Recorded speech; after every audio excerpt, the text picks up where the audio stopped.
ધોરણ 9 ચેપ્ટર અથવા યુનિટ 12 વિજ્ઞાનમાં 11મું છે. તમે 11મું ચેપ્ટર ધ્વનિ એના સ્વાધ્યાયમાં ભાગ 2 પાર્ટ 2. સ્વાધ્યાયના કેટલા ભાગ છે? 2 ભાગ છે. એક ભાગની અંદર આપણે 1 થી 10 ચલાવ્યા હતા અને આવો બીજો ભાગ છે જેમાં આપણે 11 થી 17 પૂરા કરી દઈશું. ક્લિયર? એમાં પહેલો પ્રશ્ન જોઈએ શું કહે છે. ધ્વનિ એક સ્ત્રોતને પરાવર્તક સપાટીની સામે રાખવાથી તેનો પડઘો સંભળાય છે. ઓકે, આ તો ચલાવી ગયું હતું. આ ચલાવી ગયું. આ 10મા નંબરનો હતો ને? ઓકે, આ 10મા નંબરનો હતો. આ ચાલી ગયું છે. આપણે અહીંયા આવ્યા હતા 11મા નંબર. કે ધ્વનિ તરંગના પરાવર્તનના 2 વ્યવહારિક ઉપયોગો લખો. કે ધ્વનિ તરંગ છે, હું કઈ બોલું અને પરાવર્તન થઈ મને સંભળાય.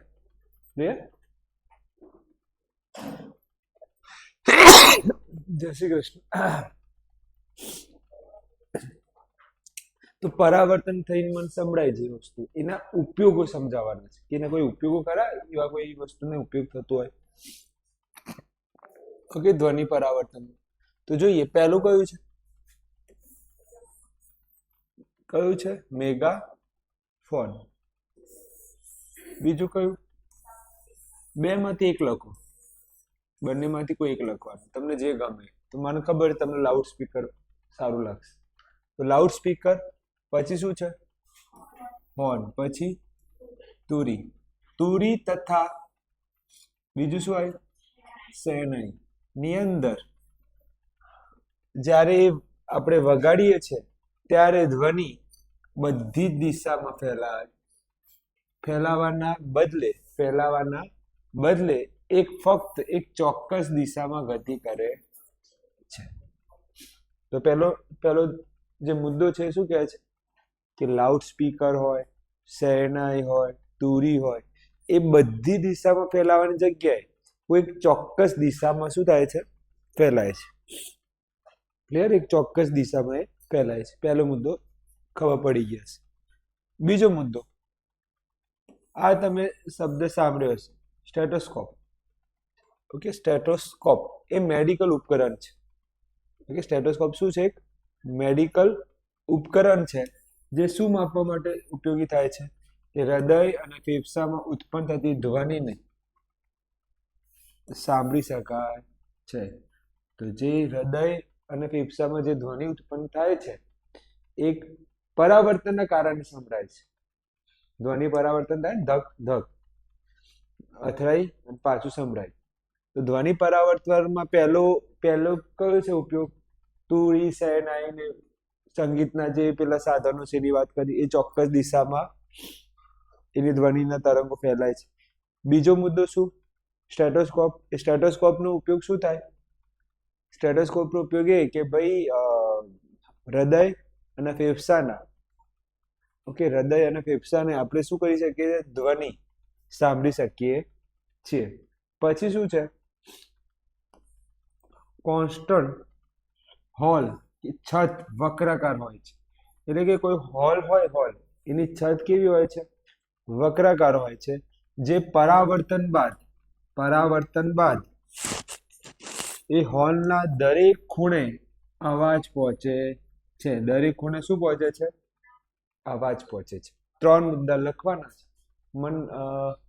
મન નહીં લાગતું ચોથો મુદ્દો હોય. 3 જ મુદ્દા છે. કેટલા? 3. પહેલો મુદ્દો કયો આવ્યો?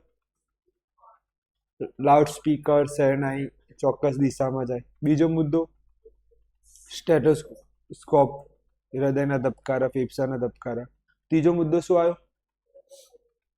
કે હોલની છત કઈ રીતે બનાવવામાં આવે? વક્રાકાર, જેથી પરાવર્તન થઈને દરેક ખૂણા સુધી અવાજ જઈ શકે. વક્રાકાર કેમ બનાવવામાં આવે? હોલ વક્રાકાર કેમ બનાવવામાં? કારણ કે પરાવર્તન થઈને એ દરેક ખૂણામાં શું જઈ શકે? અવાજ કે પછી ધ્વનિ જઈ શકે. ચલો, આટલું ખબર પડી ગઈ. આગળ જવા દઉં. ઓકે, આ જે 13મો પ્રશ્ન છે, 11માં પછી 13માં આ છે. જોજો કેમ આવું. આ 12મો છે ને? ઓકે, 12મો. આ 12મો પ્રશ્ન તમારે કરવાનો નથી. મેં સ્વાધ્યાયના કેટલા પ્રશ્નો ચેક કર્યા છે? હા, પહેલો કયો ચેકાયો સ્વાધ્યાયનો? પહેલો ચેકાયો 7મો, પછી કયો ચેકાયો અત્યારે 12મો. આટલા પ્રશ્નો તમારે નથી કરવાના. ક્લિયર? આટલા પ્રશ્નો તમારે કરવાની જરૂર નથી. ચલો આગળ જઈએ. આ મસ્ત પ્રશ્ન છે. મને એમ કહો, આ ચેપ્ટરમાં ટોટલ સૂત્રો કેટલા છે? બોલો પહેલું સૂત્ર.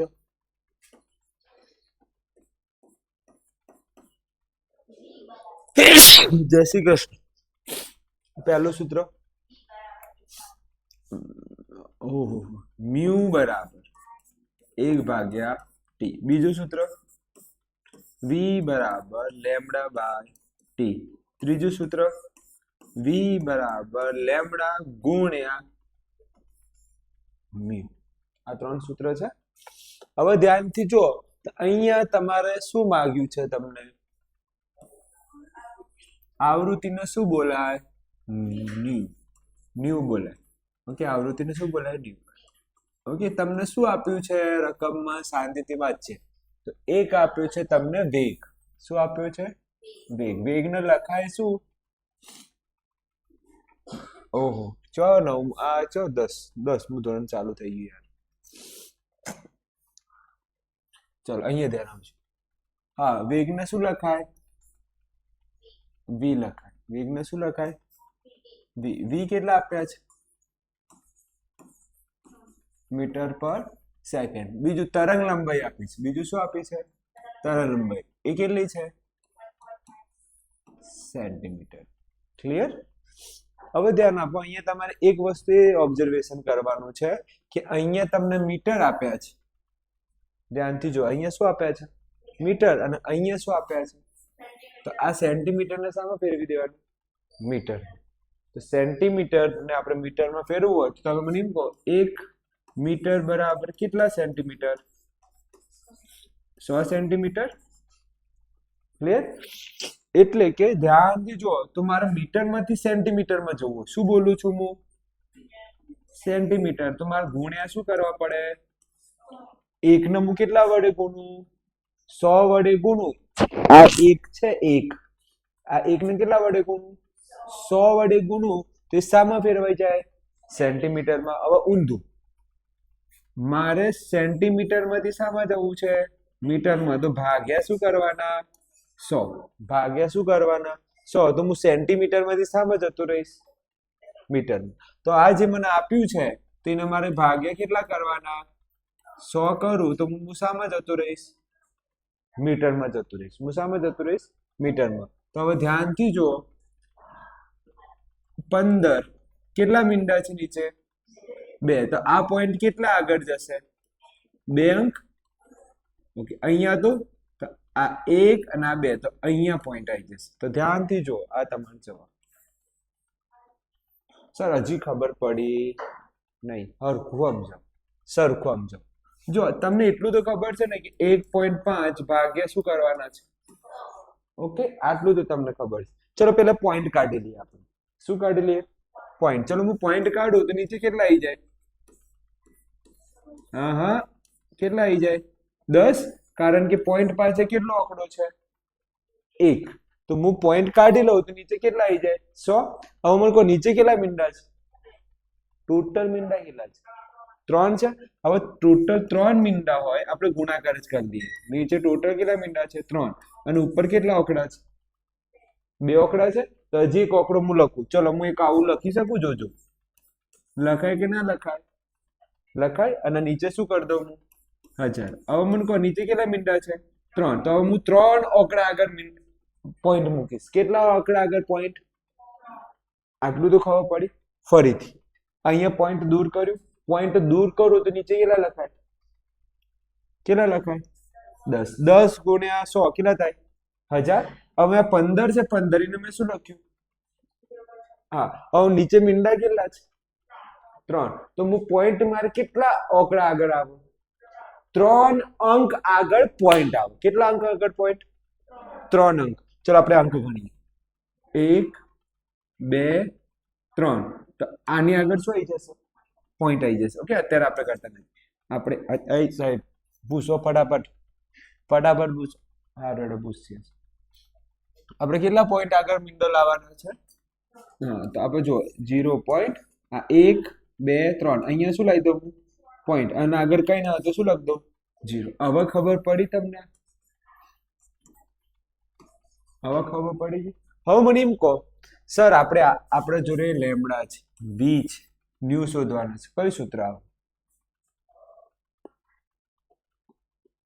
બીજામાં તો ટી હોવો જોઈએ, જો ટી છે આપણે જોડે. ત્રીજું આવે તો કયા નંબરનું સૂત્ર વાપરીશું? ત્રીજા નંબરનું સૂત્ર વાપરીશું. આ આપણે આવું સમજીશું ન્યુ. તો આપણે સૂત્ર લખીશું વી બરાબર લેમડા ગુણ્યા ન્યુ. ચલો, વી કેટલા છે? 300 ને બોલતાય નહીં. વી બરાબર અહીં સાહેબ હવે આવું ના કરીએ, ડબલ ડબલ માં લખો છો, અંચાઈ કરાય. સારું એડમ, હું એક જ પેનનો ઉપયોગ કરું છું. વી બરાબર વી કેટલા છે? તને લંબાઈ કેટલી આવી?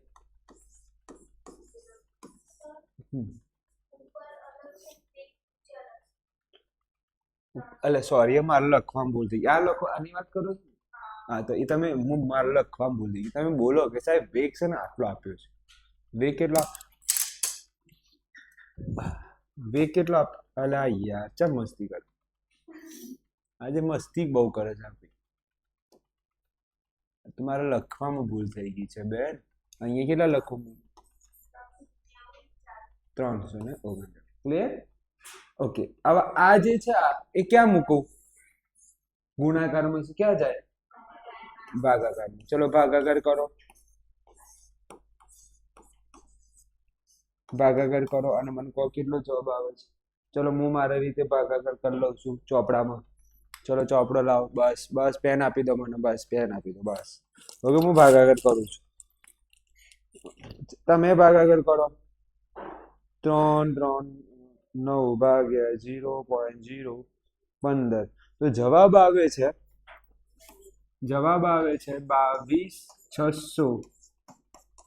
ઓકે, હવે ન્યુ બરાબર 22,600 આયા. મારે એકમ કયો લખાય?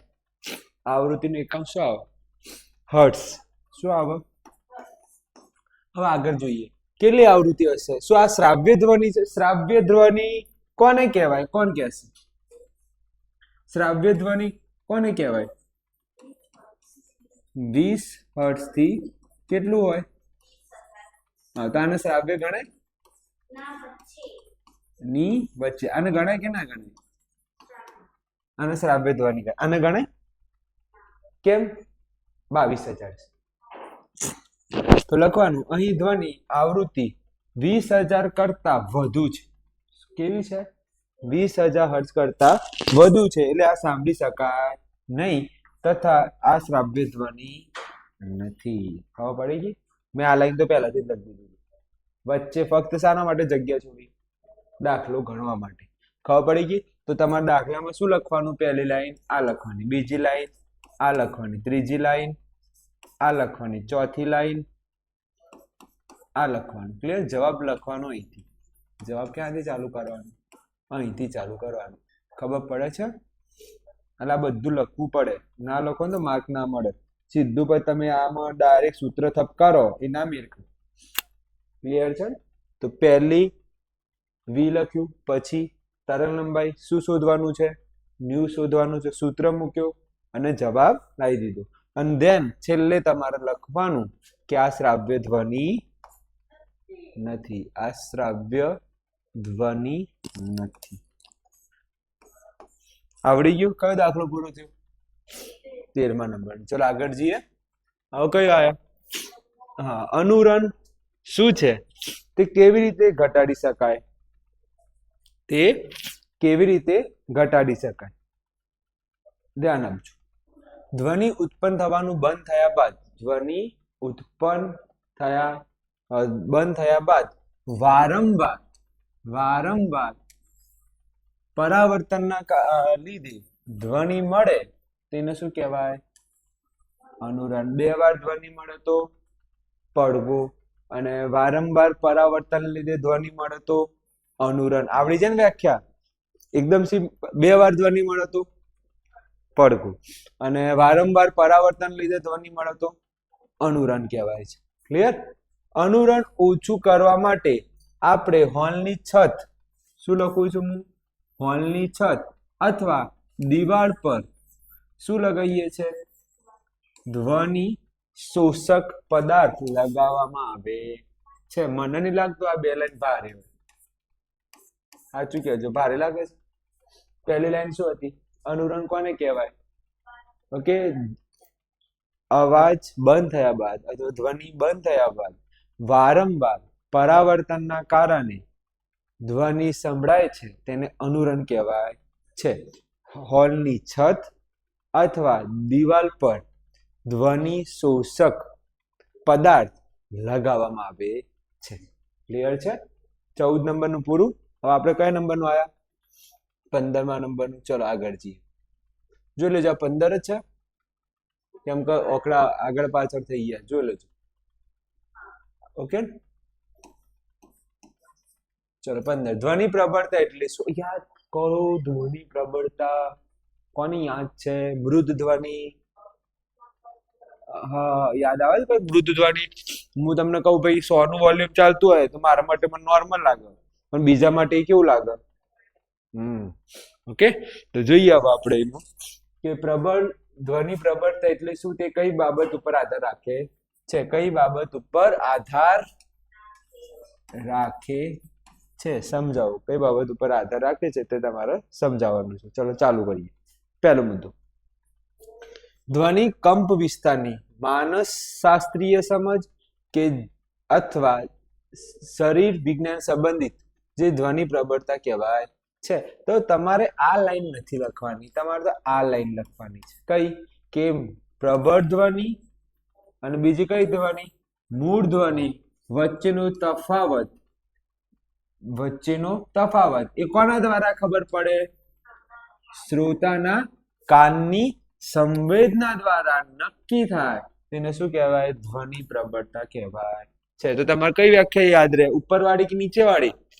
નીચેવાળી સારી છે. ફરીથી બોલો. પ્રબળ ધ્વનિ અને મૂળ ધ્વનિનો તફાવત કોના દ્વારા ખબર પડે? શ્રોતાના કાનની સંવેદના દ્વારા ખબર પડે તેને શું કહેવાય? ધ્વનિ પ્રબળતા કહેવાય છે. છેલ્લી વાર બોલી જઉં છું, કમ્પ્લીટ બોલી જઉં છું, શાંતિથી સાંભળજો. પ્રબળ અને મૃદ ધ્વનિ, પ્રબળ અને મૃદ ધ્વનિનો તફાવત શ્રોતાના કાનની સંવેદના દ્વારા ખબર પડે તેને શું કહેવાય છે? ધ્વનિ પ્રબળતા કહેવાય છે. મને કહો, ધ્વનિ પ્રબળતા કોના ઉપર આધાર રાખતું હતું? કંપ વિસ્તાર. કોના ઉપર આધાર રાખતું? કંપ વિસ્તાર. જ્યારે પીચ આવૃત્તિ ઉપર. ક્લિયર? તો અહીંયા ધ્યાન આપીશું. તો ધ્વનિ પ્રબળતા કોના ઉપર આધાર રાખે છે? તો એક શું આવ્યું? કંપ વિસ્તાર. અને બીજું શું આવ્યું? માનવ કાનની સંવેદનાશીલતા પર. કોની સંવેદનાશીલતા પર? માનવ કાનની સંવેદનાશીલતા પર આધાર રાખે છે. મોસ્ટ આઈએમપી પ્રશ્ન છે. ધ્વનિ પ્રબળતા કોના ઉપર આધાર રાખે છે? એક કંપ વિસ્તાર અને બીજું શું? માનવ કાનની સંવેદના ઉપર આધાર રાખે છે. હવે આગળ જઈએ. કયો પ્રશ્ન આયા? 16મા નંબરનો પ્રશ્ન શું કહે છે? કે વસ્તુઓને સાફ કરવા માટે પરાધ્વનિ. પરાધ્વનિ એટલે શું? કોણ કહેશે? જે 20,000 હર્ટ્ઝ અથવા 20 kHz થી વધુ આવૃત્તિ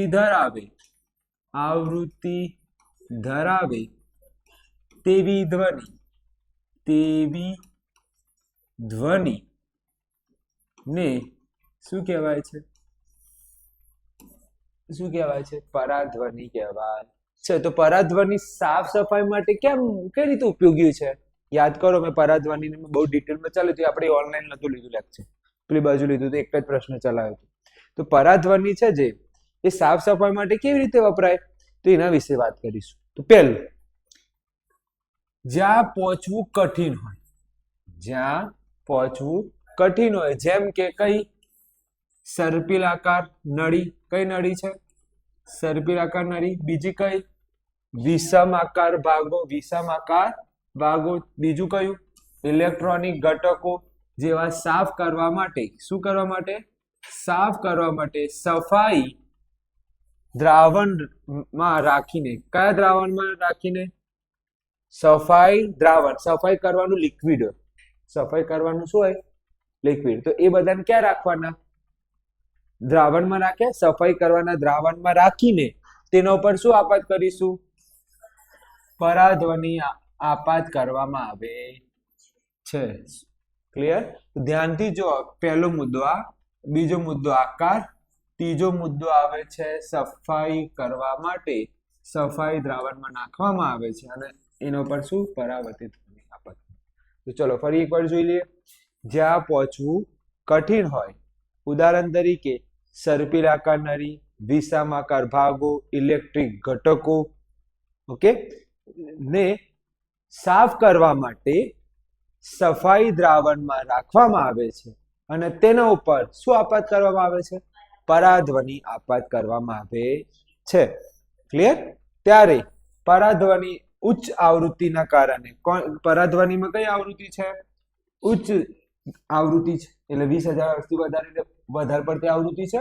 એના કારણે ધૂળ, ચિકાસ તથા ગંદકીના કણો દૂર થઈને નીચે પડે છે. બસ, આવૃત્તિના કારણે ગંદકી નીચે પડી જાય છે, દ્રાવણમાં પડી ગયું અને સાફ થઈ ગયું.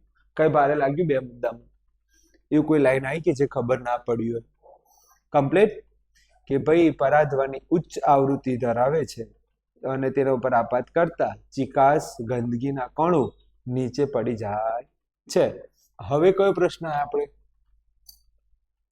છેલ્લો પ્રશ્ન. હવે કયો પ્રશ્ન આવે આપણે? લાસ્ટ પ્રશ્ન, અને ચેપ્ટર પૂરું થાય છે.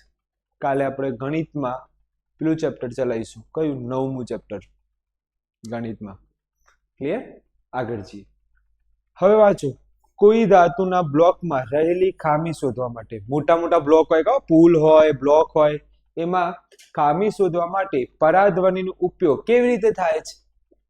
યાદ કરો, પરાધ્વનિમાં બ્લોક મોટા મોટા, મેં તમને કીધું હતું, ધ્વનિ આપાત કરવામાં આવે, જો પણ પેલું કાણું કે કંઈ પણ હોય છિદ્ર, એમાં તિરાડમાંથી પરાવર્તન ડિટેક્ટરમાં દેખાય. યાદ છે? મેં આકૃતિ પણ બતાવી દીધી નાનકડી.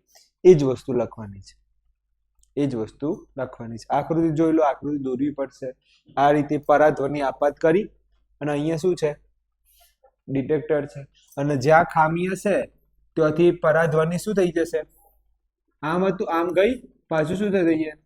પરાવર્તન. તો અહીંયા ખબર પડી જાય કે ભાઈ અહીંયા કંઈક લોચો છે. બધા ધ્વનિના કણો, ધ્વનિ અહીંયા આવવું જોઈએ ને, તરંગો ક્યાં જવા જોતા હતા? અહીંયા. પણ અમુક તરંગો આયા નહીં, એટલે મસ્ત આપણે ખબર પડી જાય કે ભાઈ કંઈક તો લોચો છે, કે આને આ બ્લોકમાં કંઈક તો પ્રોબ્લેમ થયો છે. ચલો જોઈએ. ધાતુના બ્લોકો મોટા ભાગે મોટા મોટા ભવનો, શું બોલું છું હું? મોટા મોટા ભવનો, પુલ, મશીન તથા વૈજ્ઞાનિક સાધનો બનાવવામાં ઉપયોગમાં લેવામાં આવે છે. તો આ જે મોટા બ્લોક છે, ધાતુના મોટા બ્લોક, ઓકે, ધાતુના બ્લોક મોટા ભાગે મોટા ભવનો, પુલો, એટલે જે આ બ્લોક છે ને, બ્લોક, ધાતુના બ્લોક, એ કઈ કઈ જગ્યા વપરાય? તો જો પહેલું તો કઈ જગ્યા વપરાય, પછી કયા સાધનો વાપરવામાં આવે છે? હવે ધાતુના બ્લોકમાં રહેલી તિરાડ કે છિદ્ર બહારથી દેખાતી નથી. જે તિરાડ છે એ બહારથી દેખાતી નથી. ભવન કે પુલની મજબૂતાઈ કેવી થઈ જાય છે? કેમ ઓછી થઈ ગઈ? કારણ કે તિરાડ પડી ગઈ છે. તિરાડ પડી ગઈ તો મજબૂતાઈ કેવી થઈ જાય? ઓછી પડી જાય છે. આગળ જઈએ. પછીનો પર ધાતુના બ્લોક પર આપાત કરીને પરાવર્તિત, ઓકે, આપાત કરીને, શું આપાત કરીને? પરાવર્તિત તરંગો અથવા પરાવર્તિત ધ્વનિ આપાત કરીને પરાવર્તિત થતા તરંગો ડિટેક્ટર દ્વારા નોંધાય છે. જો પરાવર્તિત થયું, આ શું થયું? પરાવર્તક થયું, અથડાઈને પાછું આવ્યું, અથડાઈને પાછું આવે એને શું બોલાય? પરાવર્તક. તો પરાવર્તિત તરંગો આપાત કરતા બ્લોકમાંથી જે પરાવર્તિત, આ શબ્દ ઉપર ફોકસ આવજો, જે પરાવર્તિત થતા તરંગો, પરાવર્તિત થતા તરંગો, પરાવર્તિત આમ ગયા તરંગો અને એ શું થઈ ગયું, પરાવર્તિત થઈ ગયું. તો પરાવર્તિત તરંગો ક્યાં નોંધાય છે, ડિટેક્ટરમાં નોંધાય છે કે ભાઈ આવા કઈ પ્રોબ્લેમ થયો છે. તો આ લાઈન મુખ્ય ગણાય છે, આ લાઈન હૃદય ગણાશે. આ લાઈન શું ગણાશે, હૃદય છે. તો આ લાઈન ખાસ લખજો, આ લાઈન શું છે, હૃદય છે. ક્લિયર? લાઈન શું કહે છે, પરાવર્તિત ધ્વનિ, પરાવર્તિત તરંગો બોલો એ બ્લોકમાંથી આપાત પસાર કરતા પરાવર્તિત તરંગો ડિટેક્ટરમાં નોંધાય છે. આ બ્લોકમાં થોડી પણ ખામી હોય તો પરાવર્તિત તરંગો તરત જ શું થઈ જશે, તરત જ શું થઈ જશે, પરાવર્તિત થાય. સહેજ પણ ખામી હોય તો તરંગો શું થઈ જવાના, ખજાક પાછા આવી જશે. સીધા જવા જોઈએ ને તરંગો, પણ એ જો પાછા આવી જાય તરંગો તો શું સમજવાનું તમારે, કઈક ખામી છે. તો શું છે, કઈક ખામી છે. ક્લિયર? અને જે ખામી હાજરી સૂચવે છે, જે શું સૂચવે છે, ખામીની હાજરી સૂચવે છે. ખબર પડી ગઈ? કમ્પ્લીટ. મેઇન તો આ બે લાઈન હતી. મેઇન તો કઈ બે લાઈન આવી, આ બે લાઈન. આગળનું તો એટલું બધું કઈ ઇમ્પોર્ટન્ટ નથી, પણ આ બે લાઈન લખો તો માર્ક મળે. ફરી એકવાર જોઈ લે. પરાવર્તિત ધ્વનિના તરંગો બ્લોક પર આપાત કરતા પરાવર્તિત તરંગો ક્યાં નોંધાય છે, ડિટેક્ટરમાં નોંધાય છે. જો બ્લોકમાં ખામી હશે તો આપણને શું મળશે, પરાવર્તિત તરંગો પરાવર્તિત થશે. પરાવર્તિત તરંગો પરાવર્તિત ધ્વનિ શું થશે, પરાવર્તિત થઈને ક્યાં નોંધાશે, ડિટેક્ટરમાં નોંધાશે. ખબર પડી ગઈ? ક્લિયર છે? ઓકે.